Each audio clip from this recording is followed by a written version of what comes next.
Time now for Better Money Boston. Joel Johnson is managing partner at Johnson Brunetti. And Joel, a recent article on new retirement talked about what surprises new retirees most. What are some of those things?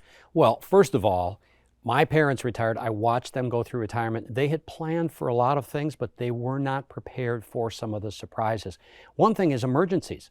What's going to happen if there's a car accident and, all of a sudden they need special transportation? Obviously, the insurance covers the car, but what about special transportation now to get to the grocery store or something like that?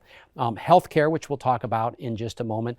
Maybe even bailing kids out. That can be considered an emergency that'll have an impact on your retirement. Let's talk about healthcare. I think many people think, well, I'll have Medicare in retirement, but that's not always the case when it comes to covering expenses. Even if you have Medicare supplement insurance, which almost every retiree buys, it still doesn't cover absolutely everything.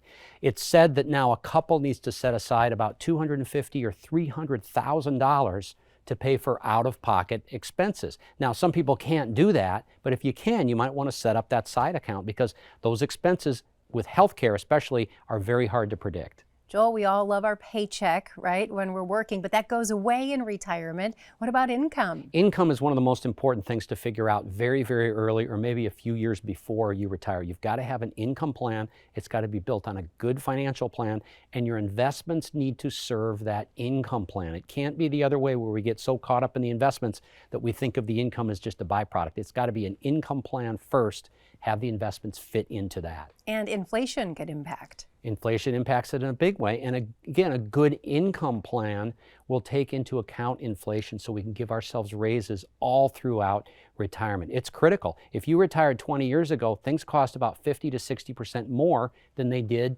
back when you retired. So it's important you can give yourself raises. Indeed. You wrote a great book that covers a lot of this. Yeah, it's called The People's Retirement Handbook. What I like about it, it's one of the latest books I've written. I've written about 9 books. But what I like about this one is it gives stories and gives you insight into the back office of a financial advisor and the things that we think about. And you can get Joel's free book right now. Go to bettermoneyboston.com. That's bettermoneyboston.com.